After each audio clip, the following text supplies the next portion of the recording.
Bonjour. Nous devons repenser l'hôpital en entrepreneur, nous dit Guy Valencien ce matin dans Les Échos. Et il nous apprend que, pour certains, entreprendre, ça vient du latin inter prehendere, qui veut dire saisir à pleine main.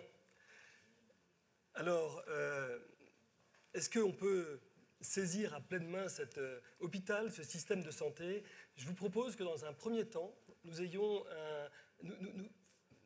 de faire un diagnostic selon vos différents points de vue de ce qu'est aujourd'hui le système de santé dans votre pays. Ça va être en France ou ça va être au Danemark. On va commencer par Anne Jastrup, qui dirige un très gros hôpital au Danemark. What is your diagnostic about hospital in Denmark? Quel est votre diagnostic vis-à-vis des hôpitaux et quel est votre avis vis-à-vis de la liberté d'être entrepreneur? Tout d'abord, j'aimerais vous remercier de cette invitation. Cela m'inspire énormément et j'aimerais vous remercier de votre intérêt dans le système de santé au Danemark. Aux hôpitaux danois, dans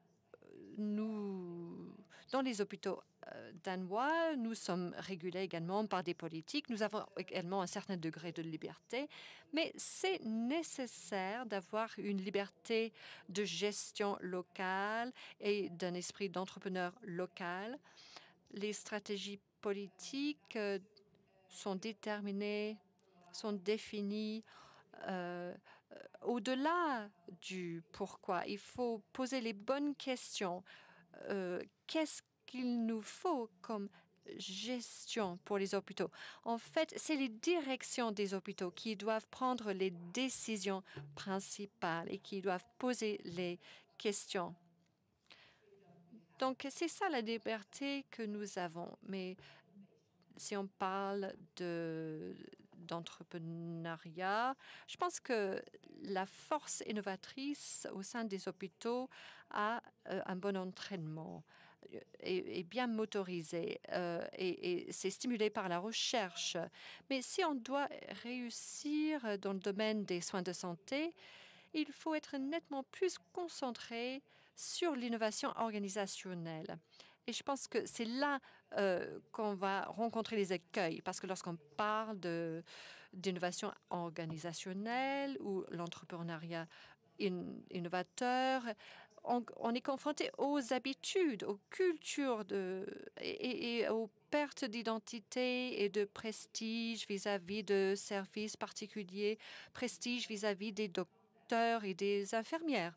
Donc, je pense que les organisations des infirmières et de médecins sont un peu conservatrices. En ce qui concerne le développement des solutions de soins, lorsqu'on parle de la force professionnelle d'innovation, je pense que ça fonctionne bien, mais les innovations organisationnelles et l'entrepreneuriat pourraient être meilleurs, en tout cas chez nous au Danemark. Aurélien Rousseau, donc vous dirigez le RS d'Île-de-France, et est-ce que vous faites face aux mêmes freins, aux mêmes blocages? Finalement, on entend que les blocages viennent beaucoup des personnels eux-mêmes vis-à-vis de l'innovation. Vous avez cette expérience-là aussi? Peut-être d'abord pour dire que l'hôpital, c'est le lieu de la sécurité des patients. Et c'est un lieu, pardon d'être un peu vulgaire, où on manie beaucoup d'argent public. Donc, il est assez normal qu'il y ait une tentation de la prudence, de la maîtrise du risque. La maîtrise du risque, elle est au cœur de ce qu'on doit faire. Et je pense que le moment où on est, c'est celui où on doit se dire que cette maîtrise du risque, elle n'est pas contradictoire avec l'innovation. C'était la première chose. La deuxième, et sous le contrôle notamment de Thomas Meignier que j'ai vu là, le conflit aux urgences qu'on a depuis quelques mois nous permet d'encore plus visiter de services. Et je dois dire que malgré cette normalisation, malgré toutes les règles, il n'y a pas un service d'urgence qui ressemble à un autre. C'est, de ce point de vue-là, il y a bien des espaces d'innovation qui d'ores et déjà sont occupés, exploités par les professionnels.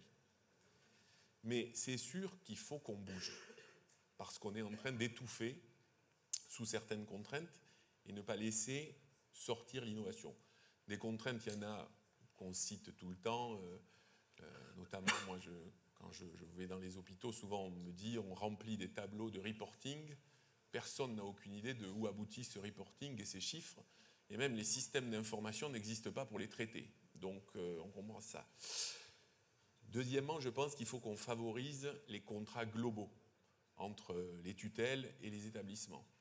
On donne des objectifs et les établissements doivent s'organiser comme ils le veulent en fonction de leurs propres ressources.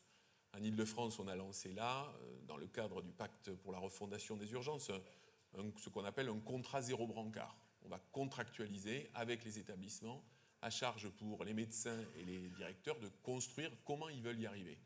On n'a pas fixé, et on assume, tout à l'heure quelqu'un disait, l'hétérogénéité, c'est négatif. Moi, je pense qu'il faut assumer l'hétérogénéité tant que le principe d'égalité est respecté.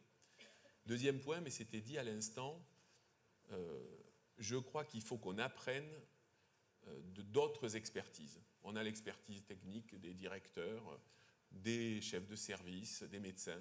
On a l'expertise des soignants, des paramédicaux, et ça remonte très fort. Et on a l'expertise aussi, évidemment, des patients. On a lancé en Île-de-France il y a quelques mois ce qu'on appelle un appel à innovateurs. Moi, je me suis adressé à tous les personnels, je leur ai dit, proposez-nous peut-être des choses qu'on n'a pas vues pour améliorer. Il y a eu beaucoup de solutions numériques qui ont été proposées. Et bien, notamment, il y a un brancardier dans un hôpital qui a proposé une solution. Et quelques jours après, j'ai reçu une demande de sanction de la part du chef de service parce qu'elle n'avait pas été validée par le chef de service. C'est aussi une culture. La culture aussi, c'est que ça soit remonté jusqu'à moi. Ça veut dire que le canard sans tête a continué à courir. Et je veux dire un truc juste parce que le CHAM, ça sert à ça. Il faut être lucide. C'est-à-dire qu'il n'y a pas d'un côté l'administration qui bloque et de l'autre ceux qui seraient bridés dans l'innovation. Il faut qu'on soit lucide sur ça. On est quand même quelquefois très confortablement installé dans notre jeu de rôle. Et je pense que là-dessus, il faut qu'on progresse collectivement sur le fait d'accepter ce qui est le cœur du métier, par ailleurs. Laisser le tâtonnement, accepter l'échec dans les réorganisations et dans l'innovation. C'est ce qu'on nous demande avec les libéraux, par exemple, pour faire émerger les communautés professionnelles territoriales de santé, mais on doit apprendre à le faire à l'hôpital. Ça a été évoqué tout à l'heure, c'est ça l'article 51 aussi. C'est l'idée de dire, on ne normalise pas par la tarification, elle accompagne des parcours. Et dernier point, je finirai par ça, à ce stade, c'est que je crois aussi que ce qui remonte, c'est quelque chose d'un peu banal à dire, mais je vais le dire quand même, c'est que innover, laisser émerger l'innovation de ses collaborateurs, ce n'est pas intuitif. C'est une compétence. Et c'est même une compétence assez dure. Et ça s'appelle le management. Et le management, il faut que ça irrigue beaucoup plus largement dans l'hôpital public en particulier, et que ça irrigue du côté de l'administration, du côté des médecins, parce que ça n'est pas une compétence molle, ça n'est pas une intuition, c'est quelque chose qu'on doit structurer, et on le voit avec tous ceux qui font beaucoup de visites, de dialogues, c'est quelque chose qui aujourd'hui a une place importante.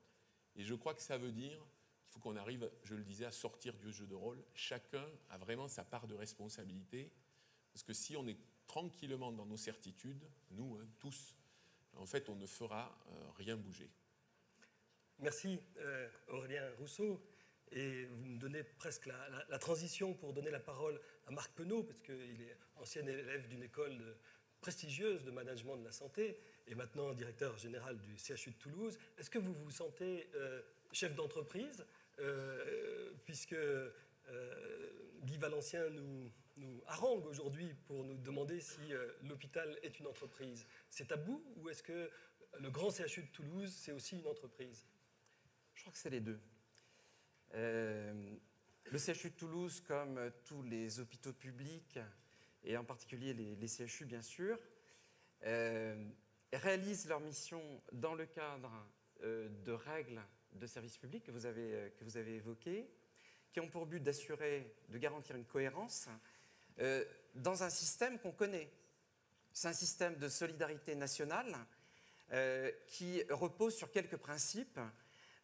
Principe de neutralité, neutralité dans la prise en charge des patients, mais ça se traduit aussi, par exemple, dans des règles de neutralité au regard de la commande publique, des principes d'équité, et un principe dont, assez curieusement, on n'a pas encore fait état ce matin, qui est à la fois qui est constitutionnel, qui est important pour ne pas faire n'importe quoi, mais qui est aussi évidemment une entrave, c'est le principe de précaution. La question, c'est de savoir si, dans le cadre des règles du service public dans lequel on évolue, est-ce que ces règles sont une entrave à la liberté d'initiative?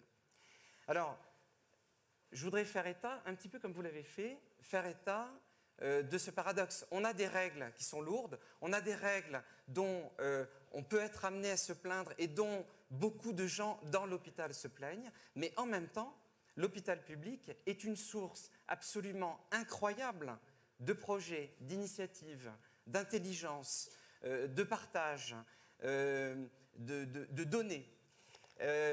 Et ce qu'on peut constater, c'est que quand on atteint un certain niveau de consensus interne, externe, avec des partenaires publics, avec des partenaires privés, on arrive à faire des miracles.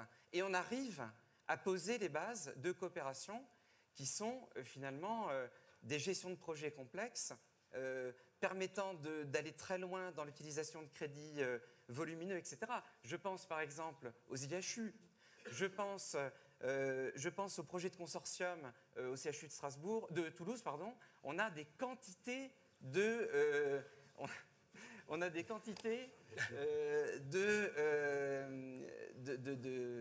projets de recherche partout. On a plus de 2000 projets en même temps.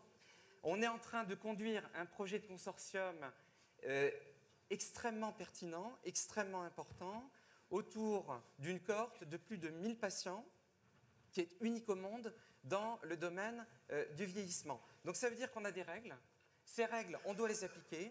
Ces règles existent parce qu'elles doivent garantir un certain nombre de sujets, mais en même temps, on sait être en gestion de projet, on sait attirer de l'argent, on sait attirer des compétences.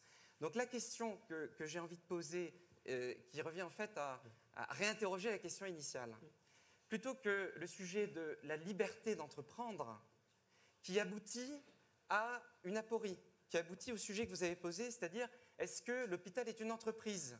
On peut en parler pendant des heures, on peut se muscler de chaque côté pour dire oui, c'est une entreprise, non, c'en est pas une, etc. Moi, je poserais la question autrement. Je pense que la question, c'est de savoir si aujourd'hui, on sait aligner la création de valeurs scientifiques, la création de valeurs médicales avec la création de valeurs économiques. Et je pense que tout est fait aujourd'hui, aussi bien à travers la loi Pacte, aussi bien à travers les évolutions législatives, réglementaires, à travers l'évolution des mentalités sur lesquelles on reviendra tout à l'heure. Tout est fait pour que cet alignement soit possible. Merci, Marc. Oui, la santé, ce n'est pas que l'hôpital. Et Didier Delette n'est pas que médecin généraliste, il l'est aussi, mais il est aussi le fondateur d'une maison de santé. Et j'aimerais que vous fassiez aussi le diagnostic de votre côté, parce que fonder comme ça une maison de santé, c'est une entreprise, probablement, vous allez nous en parler, et il y a probablement eu aussi un certain nombre de blocages ou de freins à l'innovation dans votre projet. Est-ce que vous pouvez nous en parler ? Bien volontiers, je suis même là pour ça. Et donc, oui, j'ai eu la chance donc, d'initier un projet de maison de santé pluridisciplinaire, pluriprofessionnelle, il y a maintenant environ 12 ans. C'était un peu une initiative débutante à cette époque-là. J'habite dans une zone rurale du Pas-de-Calais, à plus d'une demi-heure des hôpitaux, une zone blanche. Et donc, assez rapidement, on a compris qu'on allait être les premiers désertifiés et que si on ne faisait rien, ça ne se passerait pas bien pour l'offre de soins au niveau de la population. Donc, j'ai eu la chance à ce moment-là d'aller à Paris-Descartes, où M. Valencien faisait un séminaire sur les maisons de santé. Je me suis dit, ce gars-là a l'air visionnaire, c'est intéressant. Et en rentrant, si vous voulez, j'ai eu la chance donc d'avoir un élu, donc, qui était le président de la communauté de communes à l'époque, avec qui nous avons pu faire un binôme et nous avons pu lancer ce projet. Donc c'est un projet de longue haleine, hein, il ne faut pas se le cacher. On n'avait pas de modèle parce qu'on voulait faire une maison pluriprofessionnelle, pluridisciplinaire, où le patient était au centre du dispositif. Ce qui fait qu'il y a du premier recours, il y a du deuxième recours, il y a un pôle médico-social, un pôle prévention avec la médecine scolaire, la médecine du travail, la médecine du sport, l'HAD, le SIAD, c'est-à-dire le service de soins à domicile et puis l'hospitalisation à domicile, les caisses de sécurité sociale, etc. Donc on a voulu vraiment faire quelque chose, intégrer la formation médicale continue, en faire un lieu de stage, créer des logements pour les étudiants, bref, faire quelque chose de complet qui puisse tenir la route. Donc ça fait effectivement, moi qui suis généraliste rural, c'est un changement de fonction, c'est un changement d'optique, et il faut avouer qu'on n'est pas préparé pour ce genre de choses. Je ne suis pas chef d'entreprise, je ne suis pas juriste, je ne suis pas expert comptable. Donc vous êtes confronté à tout ce genre de choses. Et vous allez donc partir pour une série de réunions avec tous les intervenants. Donc, comme vous partez du bas, vous allez jusqu'en haut. Hein, donc, commune, communauté de communes, conseil général, régional, ARS, député, CPA, caisse d'assurance maladie, les hôpitaux, puisque nous avions comme définition que c'était ouvert à tous. Donc, il y a des libéraux qui viennent en deuxième recours, des hôpitaux qui envoient des médecins spécialistes, et puis des cliniques privées. Vraiment, c'était open. Hein. Donc ça nécessite beaucoup de réunions. C'était 4 ans de réunions environ. Bon, maintenant, c'est un peu plus formalisé. Donc souvent, dans les maisons de santé, 2 ans suffisent pour la mettre en place. Et alors évidemment, c'est là que les freins arrivent, parce que c'est une évidence de le dire, mais c'est vrai que la France, c'est un millefeuille. Et vous avez du mal, surtout quand vous ne connaissez pas les codes et les clés du système politique et administratif. Vous avez du mal à savoir qui fait quoi, qui donne quoi, qui peut donner quoi, à qui il faut s'adresser, quel est le bon bureau. Et alors ça, c'est vraiment un frein, on en parle en quelques minutes, mais c'est un frein considérable pour un médecin de base. Alors après, vous ne pouvez aussi pas avoir de chance. Vous pouvez tomber en période électorale. Alors, si vous tombez en période électorale, tout se complique, c'est ce qui nous est arrivé, ou vous pouvez voir l'ARH se transformer en ARS aussi, donc régional de santé. Donc là, vous n'avez pas de chance non plus. Vous pouvez voir le directeur de l'ARS être nommé par le nouveau ministre et pas avoir tout à fait les mêmes idées que le précédent. Alors on a un peu cumulé tout ça, hein, et ce qui fait que j'ai eu l'impression de reprendre 3 ou 4 fois les mêmes réunions. J'ai eu l'impression, bon voilà, ça c'est vraiment le handicap numéro 1. Alors après, il y a aussi le fait que quelquefois, dans ces réunions, on vous envoie des gens, mais qui ne connaissent absolument pas le milieu médical. Absolument pas le milieu médical. On a quelquefois la sensation qu'il y a de l'affichage, que la politique est là aussi pour montrer qu'elle fait quelque chose, que ça aboutisse ou que ça aboutisse pas, mais on a fait quelque chose. Hein, ça, c'est une sensation que j'ai eue pendant toutes ces années.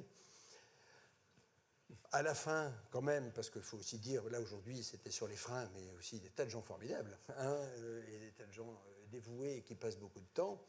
Mais là encore, je vous dis, le principal obstacle que j'ai rencontré, c'est la sensation que beaucoup de gens ne se mettent pas au niveau de la médecine libérale et au niveau de la base, ne serait-ce que pour les heures de réunion. Vous savez, on nous serine sans arrêt, permanence, continuité des soins, 8h, 20h, le samedi matin, etc. On vous propose une réunion, c'est à 15h. Hein, donc voilà, vous avez déjà tout compris. Hein, vous avez déjà tout compris. Et si par malheur vous dites que vous la voulez à 20h, ça pose problème. Hein, ça pose problème. Pas habitué à travailler cette heure-là. Donc voilà. Donc toutes ces choses. Alors ensuite, l'obstacle, le frein, c'est la paperasserie. C'est les papiers à remplir, c'est les dossiers, c'est les demandes, ça reste. On nous dit qu'il y a une simplification qui est en cours, qui est en route. Sincèrement, sur le terrain, on ne la voit pas. On ne la voit pas et ça me paraît même de plus en plus compliqué. Ce qui fait que maintenant, s'occuper d'une maison de santé, ça devient un métier à part entière, je pense. On ne peut plus se passer d'un coordinateur pour remplir les dossiers d'éducation thérapeutique, etc., où la règle du jeu change sans arrêt. Donc moi, ce qui m'a le plus dérangé pendant toutes ces années, c'est les changements de règles du jeu. Changements de règles du jeu régulièrement. D'accord. Merci beaucoup, Didier Delette.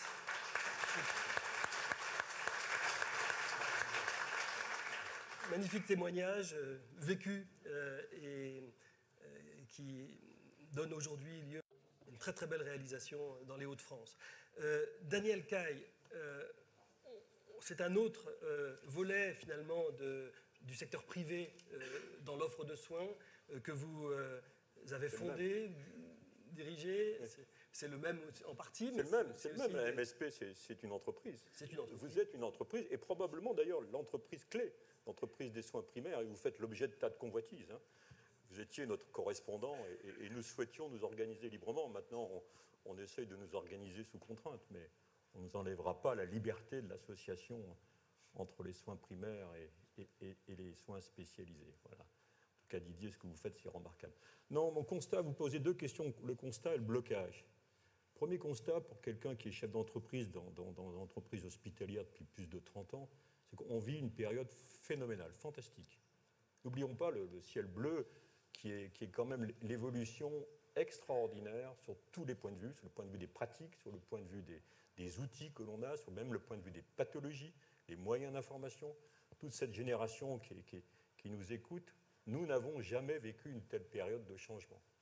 Et nous avons besoin de changer, donc nous avons besoin de nous transformer. Alors, est-ce qu'on a les moyens de nous transformer et est-ce qu'on a les moyens de pouvoir faire cette transformation que tout le monde souhaite? Alors, il y a les grands discours, et moi je me reconnais incroyablement bien sur les grands discours. Par contre, il y a la réalité du terrain. Et là, il y a un constat qu'on peut faire en trois points. Le premier, c'est que notre approche économique, elle est schizophrénique. Et elle est d'autant plus dangereuse qu'aujourd'hui, on n'a aucune visibilité sur nos tarifs. Et la visibilité sur nos tarifs, c'est une incapacité à dire à l'ensemble de nos parties prenantes, à l'ensemble des moyens en capitaux qui nous sont nécessaires, à l'ensemble des moyens en personnel qui nous est nécessaire, sur quelle route on va aller. La non-visibilité tarifaire, le fait que nos tarifs sont déterminés tous les ans, madame, tous les ans. Je sais la quantité d'argent que je vais avoir. Comment voulez-vous programmer une évolution de notre métier alors que tout le monde attend qu'on évolue notre métier? Donc, l'absence de visibilité tarifaire, l'absence même de transparence avec laquelle ces règles sont faites, est le premier constat alarmant. Le deuxième constat alarmant, c'est la situation explosive sur le plan social.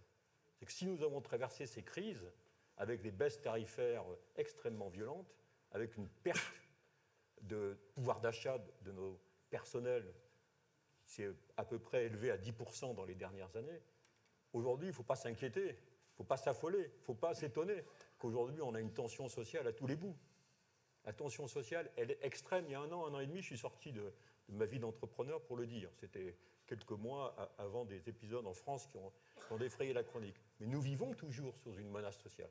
Et nous avons une contrainte, c'est de donner du pouvoir d'achat à notre personnel et notre personnel soignant. Et puis la troisième constat, qui est le constat que je souhaitais faire, c'est que je suis revenu dans ce métier-là il y a une bonne dizaine d'années parce que je trouvais qu'il y avait une perte de sens. Il y a une perte de sens de notre métier. Notre métier d'entreprise hospitalière, c'est d'abord et avant tout un métier où on met en œuvre un projet de nos médecins et on met en œuvre un projet de nos médecins ambitieux dont on met en place des moyens en capitaux humains pour le réaliser. Mais nous sommes derrière un projet médical. Et la gouvernance partagée, elle est d'abord là. Ce sont des médecins qui font un projet et nous, on la met en œuvre. Alors, on sait la mettre en œuvre et on sait imposer les contraintes de la mettre en œuvre. Mais remettons l'ensemble d'un corps médical dans le cœur du sujet. C'est ce que j'ai essayé de faire depuis des années et c'est ce que je crois avoir à peu près réussi à faire. Mais le fait de l'oublier ou de dire il y a deux mondes différents, c'est juste pas la bonne solution. On est indissociablement liés dans une conquête de territoire et l'art d'un entrepreneur, c'est de trouver des mécanismes d'alliance objective, terrain, entre un corps médical et un chef d'entreprise. Alors merci Daniel, parce que vous esquissez des premières solutions après le diagnostic. Et donc,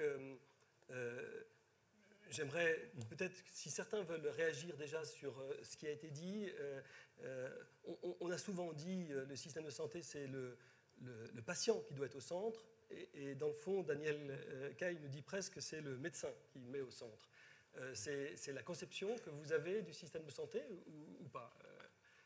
Est-ce que finalement, c'est de la démagogie de mettre le patient... Le patient, il est au centre parce que c'est notre métier.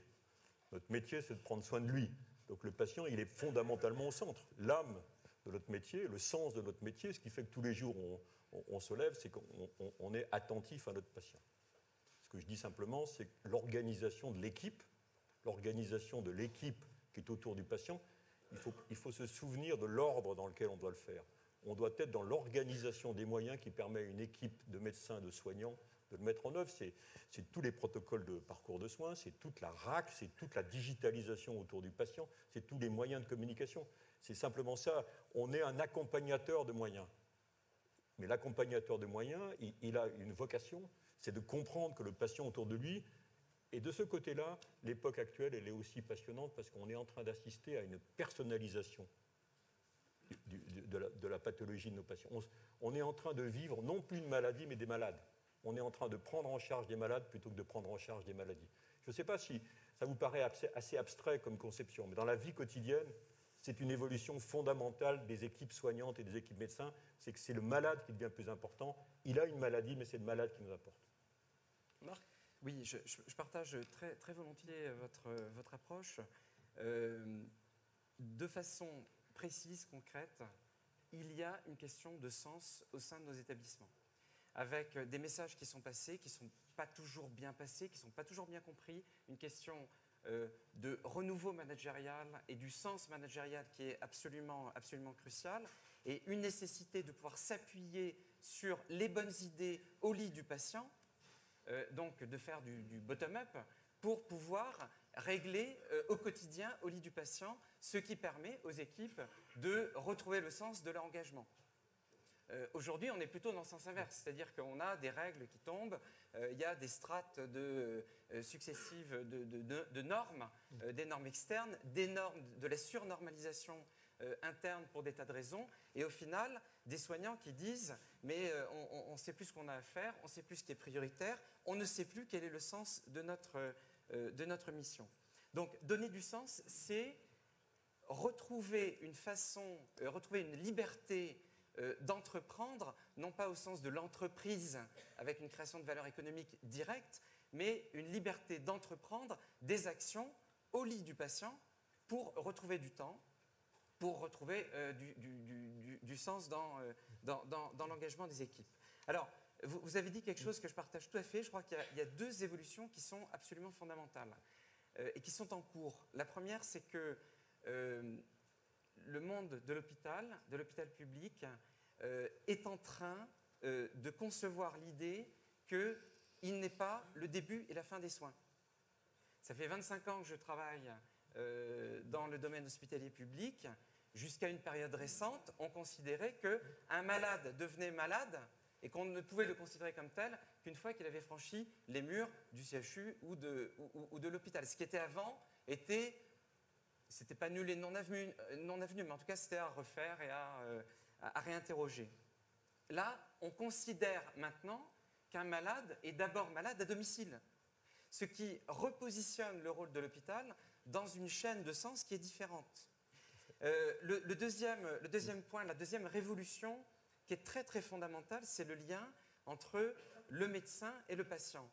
Ce colloque singulier, c'est le cœur de la médecine, mais les professionnels de santé ont bien acquis l'idée que derrière le praticien et derrière le patient, il y a plein de monde. Il y a les soignants, il y a les ingénieurs, il y a des biostatisticiens, il y a des financiers, il y a évidemment des associations de patients. Ce n'est plus simplement la relation patient-médecin qui l'emporte, c'est patient-médecin dans un environnement qui est beaucoup plus global. Et donc, je veux finir avec ça à ce point, à ce stade, c'est que ce qui permet cette prise de conscience et ce qui permet cette évolution, c'est précisément le fait que nous sommes en train de basculer dans l'hôpital 4.0, c'est-à-dire un hôpital collaboratif, un hôpital numérique, un hôpital pour lequel l'innovation est une garantie d'équité dans l'accès aux soins. Et je crois que donner du sens au quotidien, parce que c'est ça le sujet, c'est vrai qu'au quotidien, quand on s'organise avec plein de barrières. Vous avez cité des barrières qu'on connaît. On fixe l'heure de rencontre à un moment qui n'est pas possible. Bon, c'est des barrières qui peuvent être levées. Hein. Mais au-delà de ça, il faut qu'on arrive à se donner des perspectives. Et ces perspectives, elles sont contextualisées avec un hôpital qui est collaboratif. Merci, Marc. Daniel. Non, c'est... Aurélien voulait. Évidemment, ces témoignages, et on peut en avoir beaucoup, parce qu'en fait, ce qui est frappant, c'est la longueur du temps. Ce qui est frappant aussi, c'est que quelquefois, tout ça est nourri de bonnes intentions, notamment parce que quand on parle d'innovation, ça veut dire inventer de nouveaux systèmes. Et régulièrement, des professionnels, notamment libéraux, me disent « Vous êtes charmant, vous avez inventé le nouveau système, mais le précédent n'est toujours pas déployé. » Donc ça, on l'entend tout à fait. Moi, ce que je crois, ce qui est sûr, aujourd'hui, si je le prends pour nous, du côté des administrations, c'est qu'on ne peut pas être dans l'injonction de demander au système de santé, entre guillemets, de se transformer. Il faut que nous, on se transforme. Mes équipes, par exemple, en ce moment, sur les CPTS, on a fait un truc qui peut paraître un peu étonnant et pas si audacieux que ça, mais quand même, en Seine-et-Marne, par exemple, il y a fait des réunions publiques avec les médecins qui sont à 20h30. On en fait 10 à 20h30. Ne serait-ce que ça, en termes de conduite du changement, pour des agents qui ne gagnent pas des 1000 et des 100, aussi, très franchement, il faut convaincre, porter, donner du sens, même pour nous, c'est certain. Sur le médecin, est-il au centre ou le patient? Je pense qu'il faut un peu sortir de cette opposition. Moi, ce que je crois aujourd'hui, c'est que pour faire pivoter le système de santé, il faut assumer que les initiatives, elles vont venir des professionnels de santé. C'est le grand chantier devant lequel on est. C'est-à-dire d'accepter de dire, on a des cases. Les cases qu'on a, ce n'est pas juste un truc technocratique pour faire peur et sur lequel on peut faire de la démagogie. Les cases qu'on a, c'est celles du principe d'égalité, du principe de précaution et de l'argent public qu'on doit gérer. Mais ces cases, il faut qu'on arrive à dire, le sujet n'est pas les cases, le sujet c'est le projet, puis on va trouver la case qui va bien pour ce projet.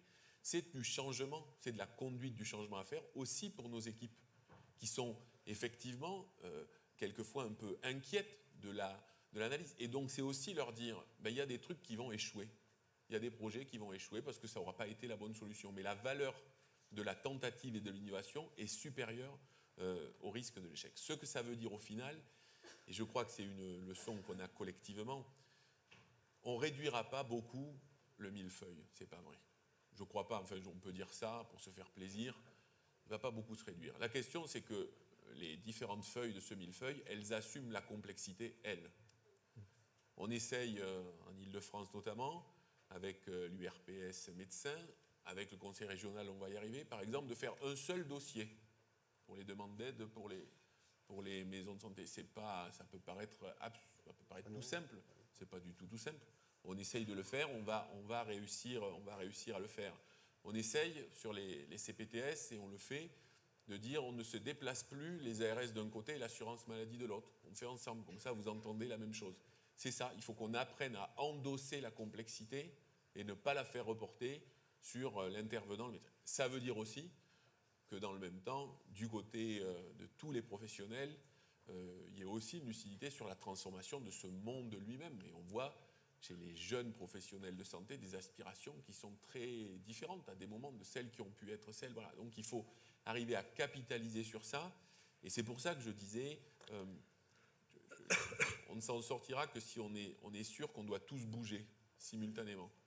Nous, on sait qu'on doit bouger. Il n'y a aucun doute là-dessus. On sait qu'on peut faire mieux, on sait qu'on doit bouger, on sait qu'on doit transformer. Et je finis par ça.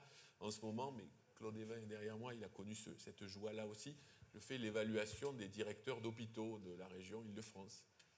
Je leur ai fixé aujourd'hui comme premier objectif un truc qui n'est pas dans leur métier normalement. On dit, le lien avec la ville, travailler avec les professionnels de santé, oui, l'équilibre financier de l'établissement, c'est important, etc. Mais ça aussi, c'est innover, mais ça ne se fait pas d'un claquement de doigts. Les directeurs le font, mais de dire en fait c'est l'objectif qu'on vous fixe, c'est quelque chose de fort, mais il faut aussi assumer collectivement de dire c'est un moment de transformation, c'est un moment inédit de maturité pour faire cette transformation. Et donc il y a bien quelques coins de ciel bleu et plein de trucs qui sont par ailleurs très agaçants. Mais il faut être ni dans le déni de la complexité, mais déni d'aucun des côtés. Parce que ce qu'on nous demande aussi, c'est des principes et de faire respecter les principes sur tout le territoire aussi. Merci. Anne, do you have any comments? Yes, a few comments. Anne, avez-vous des commentaires? Oui. Quelques remarques, effectivement. J'enlève l'écouteur. Je vous ai bien écouté. Souvent, les professionnels de santé ont choisi leur profession. C'est un choix personnel. Ils ont fait ce choix avec leur cœur. Et nous avons la responsabilité d'arrondir les angles pour qu'ils puissent faire leur santé dans ce contexte changeant. On a parlé des patients. Je pense qu'on a une ressource cachée auprès des patients et de leurs proches. Au Danemark, nous avons arrêté, ou presque complètement arrêté, ou en tout cas, nous demandons moins aux patients. Quel est le problème chez vous? Qu'est-ce qui ne va pas? On leur demande plutôt qu'est-ce qu'on peut faire pour vous? On change un peu notre approche globale.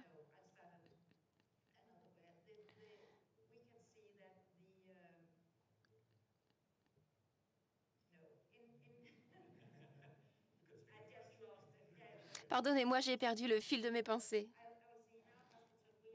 Dans les hôpitaux, nous apportons beaucoup de changements. Nous construisons un nouvel hôpital qui est très inspirant pour les professionnels de santé. Un hôpital qui a toutes portes ouvertes pour l'innovation et le changement. Nous invitons les patients, nous les invitons à nous soutenir lorsque l'on développe de nouveaux services ambulatoires, par exemple. On les invite à participer au processus de création de nouveaux système. On leur demande qu'est-ce qui vous importe, qu'est-ce qui serait important à vos yeux, qu'est-ce qui faciliterait votre passage à l'hôpital.